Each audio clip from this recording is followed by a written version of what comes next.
नमस्कार, पक्ष विपक्ष में आपका स्वागत है। मैं हूं आपके साथ रविंद्र सिंह। सबसे पहले बात करेंगे सोरेन के दांव की।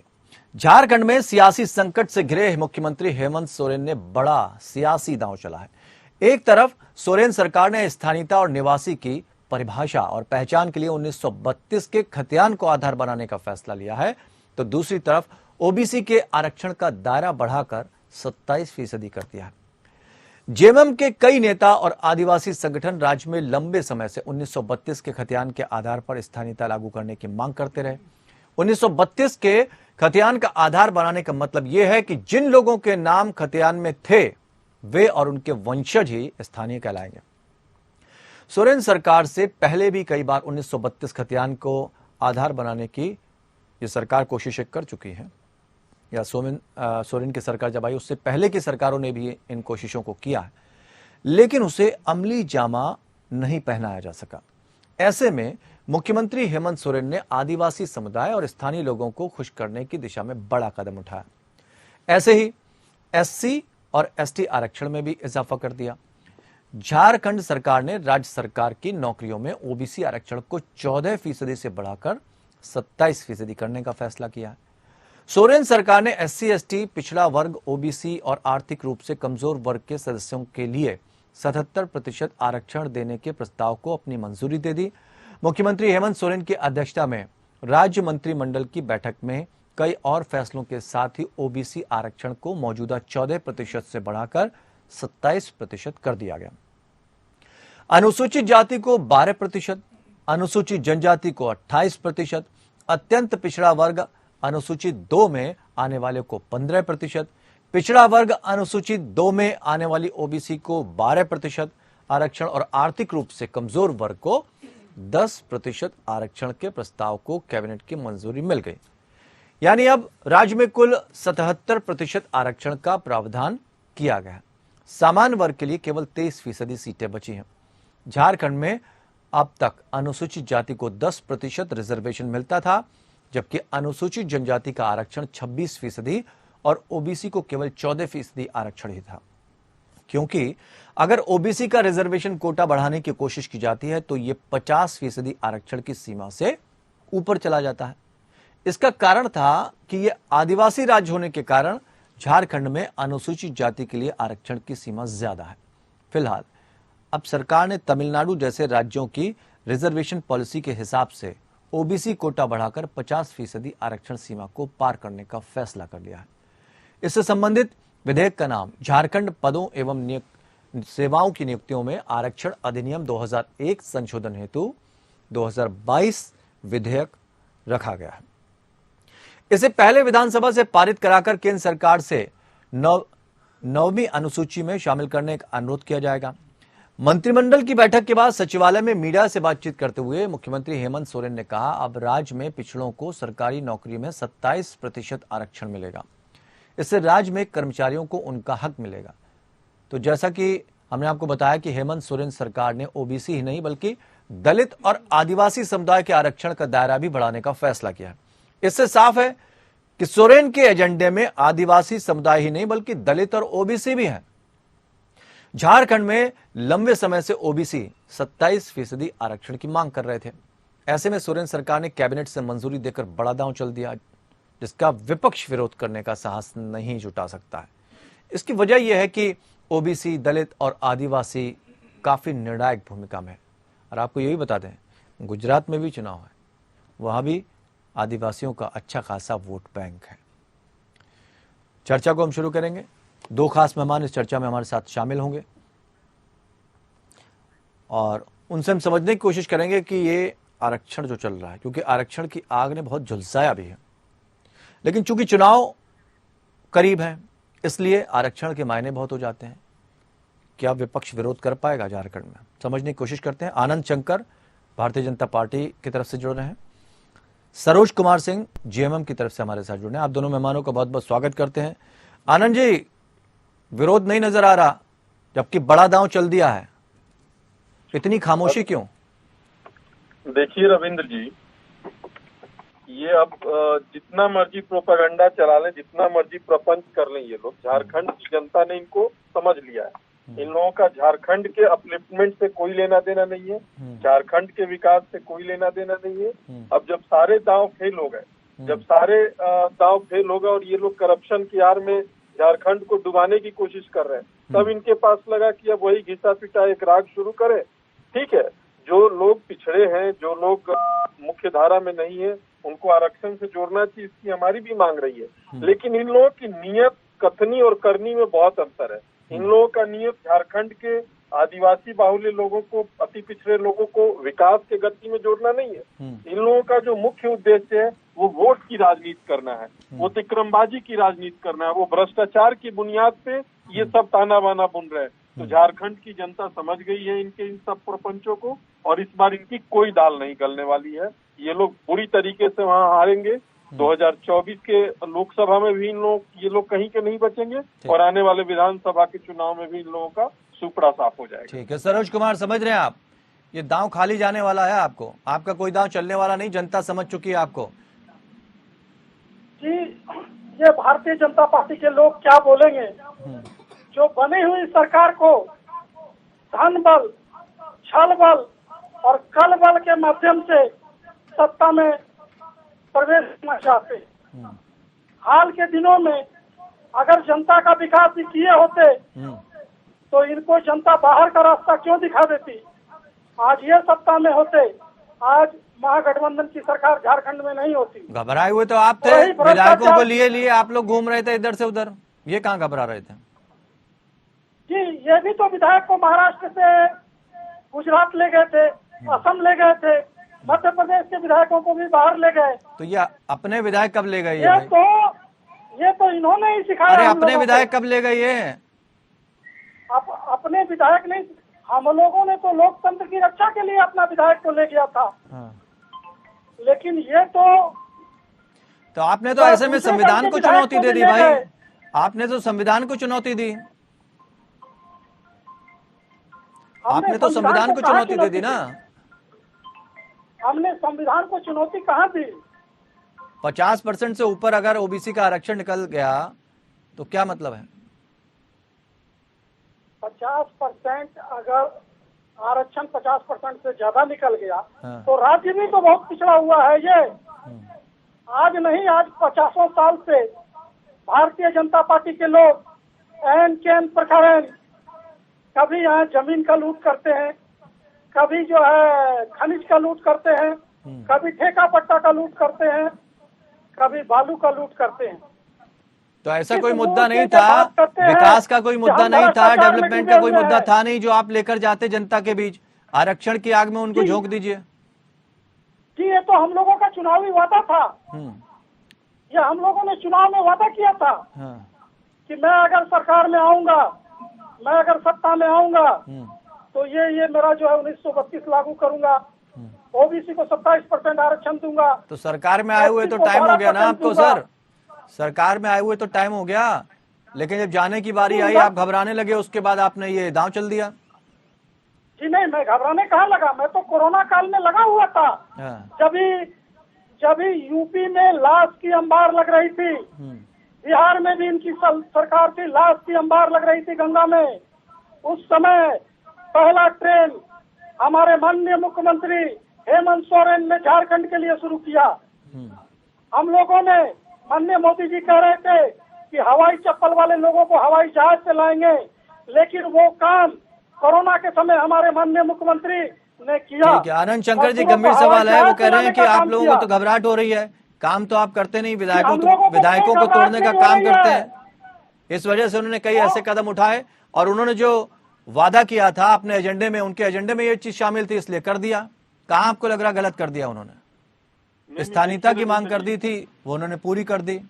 नहीं, देखिए रविंद्र जी, संविधान के खिलाफ तो ये शुरू से रहे, इनके संस्थापक ही कभी संविधान को नहीं माने, और ये झारखंड को पिछड़ा बोल रहे हैं, इनको शर्म नहीं आ रही है? झारखंड जैसे खनिज संपदा से संपन्न राज्य को आप लोगों ने गर्त में मिला दिया। भारतीय जनता पार्टी के टाइम का ग्रोथ रेट देख लीजिए, भारतीय जनता पार्टी के शासनकाल का वहाँ का जीडीपी देख लीजिए, और आप लोग जो अपना है वो देख लीजिए। आपको शर्म नहीं आ रही है कहने में कि झारखंड एक पिछड़ा राज्य है, झारखंड एक मुख्य धारा से हटा हुआ राज्य है? झारखंड जैसे संपन्न राज्य को आप लोग जो खोखला कर रहे हैं, झारखंड की जनता समझ गई है। आप लोगों ने सिर्फ और सिर्फ आदिवासी बाहुल लोगों के सेंटिमेंट के साथ खेलने का काम किया है। और ये लाश और ये सब बातें, कम से कम अब कोरोना जैसी महामारी को अपने राजनीति का ढाल मत बनाइए।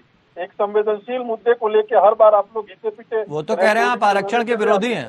इन सब चीजों को मत बजाया कीजिए। वो कहना चाह रहे हैं आप आरक्षण के विरोधी हैं। जिसमें ये ऐसी महामारी थी रविंद्र जी, जिसमें हमारे प्रधानमंत्री नहीं, वो कहना चाह रहे हैं आप आरक्षण के विरोधी हैं। झारखंड भी उन्हीं का एक अंग था। और आनंद शंकर जी, भारतीय जनता पार्टी, आनंद शंकर जी आवाज आ रही है? जी बोलिए। वो कह रहे हैं आप आरक्षण के विरोधी हैं क्या?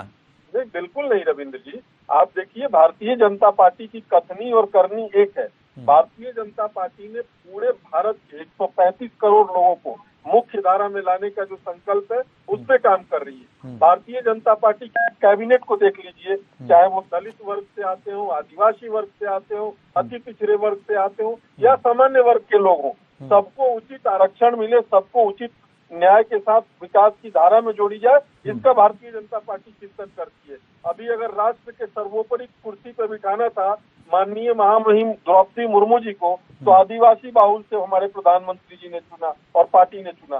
तो भारतीय जनता पार्टी के सोच के आगे इन लोगों का कहीं जीरो में भी नहीं है, माइनस में है ये लोग। हम तो लोगों आरक्षण और स्थानीय नीति में क्या खामियां आपको नजर आ रही, जो लगता है आपको कि इन्होंने जो गलत किया है? क्या आप होते तो इसका समर्थन नहीं करते, या आप लेकर नहीं आते इस तरह की नीति आदिवासियों के लिए? हम गलत नहीं कह रहे हैं। हम ये कह रहे हैं कि झारखंड के लोगों को आरक्षण की चाशनी में न पिरो के उनको मुख्य धारा से जोड़ने का कुछ विकासोन्मुख सोशल कुछ स्कीम लेके आइए। खाली ये आरक्षण का लॉलीपॉप और एक तरफ भ्रष्टाचार की आपने आंधी बहाई हुई है। पूजा सिंघल के थ्रू आपने हजारों करोड़ का गबन किया है। आपके ऊपर कोर्ट और चुनाव आयोग ने आपको सुओ मोटो लिया है, भारतीय जनता पार्टी ने नहीं लिया है। भारतीय जनता पार्टी प्रतिबद्ध है झारखंड के लोगों को मुख्य धारा से जोड़ने के लिए, और ये जितना मर्जी प्रपंच चला ले, वहाँ की जनता इस बार इनके बहकावे में चलावे में नहीं आने वाली। नहीं तो वो तो कह रहे हैं कि अगर नीतियों का आप उनकी विरोध कर रहे हैं तो दिक्कत हो रही है। हेमंत सोरेन एक युवा थे, इनसे लोगों को सरोज जी सुन रहे हैं आप? चकनाचूर कर दिया उनके सारे भरोसे। मैं पूछना चाहता हूँ भारतीय जनता पार्टी के मित्र से कि 22 साल में 18-19 साल इन्होंने ही झारखंड में राज किया, ठीक, और लूट और शोषण का जो कारोबार भारतीय जनता पार्टी के लोगों ने झारखंड में किया है, झारखंड की जनता और ईश्वर कभी भारतीय जनता पार्टी के लोगों को माफ नहीं करेंगे। एक प्रमाण दिखा दीजिए। इन लोगों को लूट, वो तो कह रहे हैं प्रमाण दिखा दीजिए ना, प्रमाण के तौर पर बताइए ना कि उन्होंने क्या किया। एक प्रमाण दिखा दीजिए। इन लोग 18 साल 22 साल के उम्र है झारखंड की, इन लोगों ने 18 साल तक झारखंड में राज किया और विभिन्न तरह का घोटाला किया। इन्होंने साहेब गरीबों को नहीं छोड़ा, गरीबों का कम्बल घोटाला किया। इन्होंने साहेब बच्चों को नहीं छोड़ा, किन किन लोगों पे कार्रवाई की? आपकी सरकार आई, कितने लोगों पे कार्रवाई की? जी, इन पर एसीबी की जांच चल रही है, इनके मुख्यमंत्री पर और 4 मंत्रियों पर। कोऑपरेटिव में जो पैसा किसानों को मिलना था, इनके पूर्व कृषि मंत्री रणधीर सिंह ने 300 करोड़ रुपये का घोटाला कर लिया। हम लोगों ने चुनाव के पूर्व जो वादा किया था जनता के साथ, उसको पूरा किया। आनंद शंकर जी, कंबल घोटाले का आरोप लगा दिया, अब भारतीय जनता पार्टी तो कहती है उसका दामन बिल्कुल साफ है, तो ये घोटाले कहां से सामने आ रहे हैं? दूसरी तरफ अगर आप नीति की आलोचना करते हैं या कह रहे हैं कि सरकार ने गलत काम किया, तो इसका मतलब नीति पसंद नहीं है। आप आदिवासियों के विरोध में बात कर रहे हैं, आरक्षण के विरोध में बात कर रहे हैं। देखिए रविंद्र जी, मैं एक एक करके सारे बिंदु आपको क्लैरिफाई कर देता हूँ। भारतीय जनता पार्टी का शुरू से सिद्धांत रहा है कि इस कतार के अंतिम व्यक्ति तक सारी सुख सुविधा पहुंचे, और सारी सुख सुविधा पहुंचाने का जो हमारे प्रधानमंत्री जी ने बीड़ा उठाया है, इसका मैं आपको कुछ तार्किक और आंकड़े के रूप में कुछ उदाहरण प्रस्तुत करता हूँ। आप सोचिए, जब श्रद्धेय अटल जी देश के प्रधानमंत्री बने तब देश में कितना एम्स था और आज कितने एम्स हैं आपके पास। उसके बाद फिर 10 साल तक सारी चीजें वनवास में चली गई। फिर जब सुखदेव मोदी जी प्रधानमंत्री बने हैं, तो आप देख लीजिए विकास के कितने काम हुए। इसी झारखंड में देवघर में एम्स बना, इसी झारखंड के देवघर में हवाई अड्डा बना, और झारखंड के आप किसी भी जिले से चले जाएं तो कहीं एक्सप्रेसवे का काम चल रहा है, कहीं गोल्डन क्वाड्रिलेटरल एक्सप्रेसवे बन रहा है, कहीं स्टेट हाईवे बन रहा है और कहीं नेशनल हाईवे बन रहा है, कहीं इंडस्ट्री को लेके उसके अपलिफ्टमेंट की काम चल रही है तो कहीं कुछ हो रहा है। तो भारतीय जनता पार्टी विकास की जो बात करती है, सबका विकास, सबका साथ, लेकिन सर आरोप भी तो लग रहे हैं ना शंकर जी, आरोप भी तो लग रहे हैं। मैं बता रहा हूँ किसी प्रदेश में ये भी कहा जा रहा है कि सिर्फ फीता काट रहे हैं, काम हमारे हैं। मैं उसी पे आ रहा हूँ रविंद्र जी। आजकल तो डिजिटल का जमाना है और आप लोग तो बहुत जागरूक लोग हैं। आजकल गूगल का जमाना है, आरटीआई का जमाना है। आरटीआई से ये निकाल ले, हर पूरा रिपोर्ट निकल के आ जाएगा। एक बात। दूसरी बात, जो ये घोटाले का आरोप लगा रहे हैं, कोई नैतिक अधिकार नहीं है जेएमएम को किसी और पे घोटाले की बात करने का। एक भी अगर ये प्रमाण दे दें तो फिर हम कहें कोर्ट में नाक रगड़ के माफी मांगनी पड़ेगी। झारखंड के अगले ये केजरीवाल ना बने वहां पे। भारतीय जनता पार्टी अगर एक भी कहीं घपला घोटाला की होती तो अब तक ये लोग फाइल लेके दिल्ली, कलकत्ता, बॉम्बे, मद्रास पूरे अपने जितने भ्रष्टाचारी नहीं, लेकिन केजरीवाल का अगर आप नाम ले रहे हैं तो केजरीवाल तो कई बार चुनौती दे चुके हैं। वो तो कह रहे हैं सारी चीजें छान लो। अमित सिसोदिया के घर जब छापा पड़ा तो उन्होंने कहा हमारे अकाउंट में क्या मिल गया आपको, कुछ नहीं मिला। उसके बाद भी ये कहा गया कि भैया नोटिस जारी कर दिया गया, लुकआउट नोटिस। 10 बार कोर्ट में माफी भी मांग चुके हैं रविंद्र जी। और जेल, और इनके जो स्वास्थ्य मंत्री जेल में है तो कोर्ट ने उनकी जमानत खारिज की हुई है। भारतीय जनता पार्टी ने जमानत नहीं खारिज की है, हाई कोर्ट ने उनकी जमानत खारिज की है। और मनीष सिसोदिया पे भी जो चल रहा है, ईडी जैसे स्वायत्त संस्था, सीबीआई जैसी संस्था जो राष्ट्र की गौरव है, उन लोगों का कई सालों का मेहनत है इस रेड के पीछे और पूरा का पूरा पुख्ता प्रमाण मिला है रविंद्र जी, तब जाके रेड पड़ा है। और ये लोग कोर्ट के शरण में गए हैं, कोर्ट ने भी इनको राहत नहीं दी। वही हाल शिबू सोरेन जी, जवाब दीजिए। सिर्फ झूठे आरोप लगाने से कोई फायदा नहीं, ऐसी नीतियां ना लाएं जो आपके लिए आगे चलकर परेशानी का सबब बन जाए। हम लोगों की नीति और नीयत बहुत ही साफ है और 140 करोड़ जनता के प्रति जवाबदेही पे हम लोग खड़े उतर रहे हैं रविंद्र जी। और इसका आशीर्वाद तो आप जो स्थानीय नीति लेकर आए हैं उससे तो परेशानी बाकी लोगों के सामने खड़ी हो जाएगी कि वो खुद को स्थानीय निवासी कैसे बताएं जो 1932 के बाद आए हैं। हमसे पूछ रहे हैं आप? जी नहीं, देखिए ये जो नीति लेके आए हैं, अगर सरोज कुमार सिंह। अच्छा सरोज जी, संपर्क टूट गया, वापस उनके पास उनसे जुड़ने की कोशिश करेंगे। दरअसल कई नीतियां हैं जो लेकर तो आते हैं, क्या उस पर सोच विचार होता है या सिर्फ एक लॉलीपॉप की तरह इसको लटका दिया जाता है? चुनाव निकलने के बाद फिर आराम से सो जाइए 5 साल तक, कौन पूछने वाला। लंबे समय से जो नीति पेंडिंग में पड़ी थी अब आप जाकर लेकर आए हो। आनंद शंकर जी, सवाल ये उठता है कि आखिर आदिवासियों के हित के समय जब इलेक्शन आता है तब सोचा जाता, और यही समस्या है मुसलमानों की भी रही है कि जैसे ही इलेक्शन आएगा ऐसा लगेगा जैसे हमारे लिए इस नेता से बेहतर या इस पार्टी से सोचने वाला कोई नहीं।